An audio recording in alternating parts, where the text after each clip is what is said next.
আজকে আমরা শ্রবণ করব পদ্মিনী একাদশী ব্রতর মাহাত্ম্য। স্মার্তগণ পুরুষোত্তম মাস বা অধিমাসকে মলমাস বলে এই মাসে সমস্ত শুভ কার্য পরিত্যাগ করে থাকেন, কিন্তু ভগবান শ্রীকৃষ্ণ এই মাসকে পারমার্থিক মঙ্গলের জন্য অন্য সকল মাস থেকে সর্বশ্রেষ্ঠ বলে নির্ণয় করেছেন। তিনি নিজের নামানুসারে এই মাসের নাম পুরুষোত্তম নাম রেখেছেন। যুধিষ্ঠির বললেন, হে জনার্দন, আমি বহু ধর্ম ও ব্রতের কথা শুনেছি। এখন পুরুষোত্তম মাসের সর্বপাপ বিনাশিনী ও পুণ্যদায়িনী শুক্লপক্ষিয়া পদ্মিনী একাদশীর কথা আমার কাছে বর্ণনা করুন, যা শ্রবণ করলে পরম পদ প্রাপ্ত হওয়া যায়। ভগবান শ্রীকৃষ্ণ বললেন, দশমীর দিন থেকেই ব্রতের শুরু হয়। কাঁসার পাত্রে ভোজন, মসুর, ছোলা, শাক এবং অপরের অন্ন ও আমিষ দশমীর দিন বর্জন করতে হয়। পরের দিন প্রাতঃকৃত্যের পর সুগন্ধি ধূপ, দীপ, চন্দনাদি দিয়ে ভগবানের পূজা করতে হয়। রাত্রিতে জাগ্রত থেকে ভগবানের নাম গুণকীর্তন করতে হয়। এখন এই ব্রতের একটি ইতিহাস আপনার মনোরঞ্জনের জন্য বলছি। পূর্বে পুলস্ত্য মুনি দেবর্ষি নারদকে এই ইতিহাস বর্ণনা করেছিলেন। একসময় রাজা কার্তবীর্য লঙ্কাপতি রাবণকে পরাজিত করে তার কারাগারে বন্দী করে রাখে। পুলস্ত্য মুনি রাজার কাছে রাবণের মুক্তি প্রার্থনা করেন। মুনির আজ্ঞায় রাজা রাবণকে মুক্ত করে দেন। এই আশ্চর্যজনক কথা শুনে নারদ পুলস্ত্য মুনিকে জিজ্ঞাসা করেন, হে মুনিবর, ইন্দ্র সহ সকল দেবতা যেখানে রাবণের কাছে পরাজিত হয়েছিল, সেখানে কিভাবে কার্তবীর্য রাবণকে পরাজিত করল? কৃপা করে তা বলুন। পুলস্ত্য মুনি তখন নারদের কাছে কীর্তবীর্যের জন্ম রহস্য বর্ণনা করেন। ত্রেতা যুগে ইহয় বংশে কীর্তবীর্য নামে এক রাজা ছিলেন। মহিষ্মতিপুরে তার রাজধানী ছিল। রাজার 1000 পত্নী ছিল, কিন্তু রাজ্যসভার গ্রহণের মতো কোনো পুত্র লাভ রাজার ভাগ্যে হয়নি। দেবতাদের আরাধনাতেও সুফল মেলেনি তার।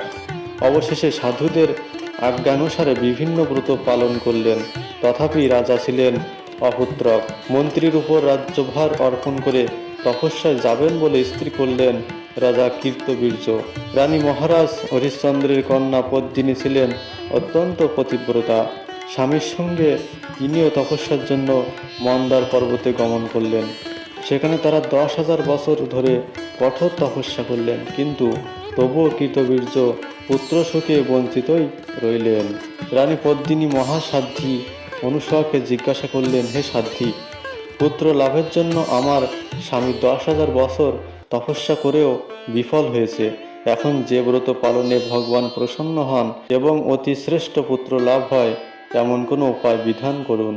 পদ্মিনীর প্রার্থনায় অনুসয়া প্রসন্ন হয়ে বললেন, 32 মাস অন্তরে এক অধিমাস বা পুরুষোত্তম মাস আসে।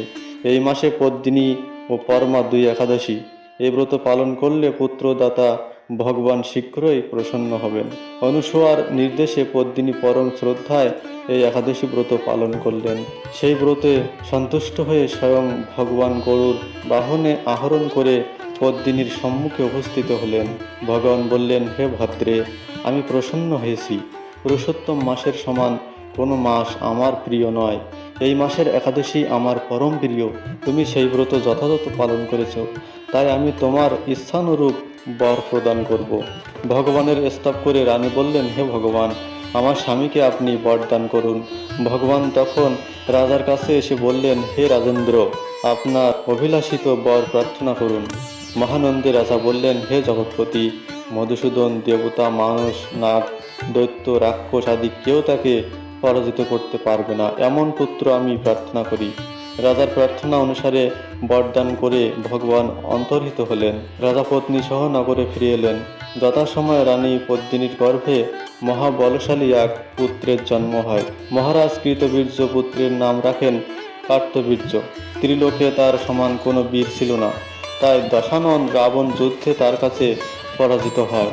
শ্রীকৃষ্ণ বললেন, হে মহারাজ, এ ব্রত যিনি পালন করবেন তিনি ভগবান শ্রীহরির শ্রীপাদপদ্মে অহৈতুকী ভক্তি লাভ করবেন। শ্রীকৃষ্ণের উপদেশে ধর্মরাজ সপরিবারে এই একাদশী ব্রত পালন করেন। যিনি এই ব্রত মাহাত্ম্য পাঠ ও শ্রবণ করেন তিনি বহু পুণ্য লাভ করেন। হরে কৃষ্ণ।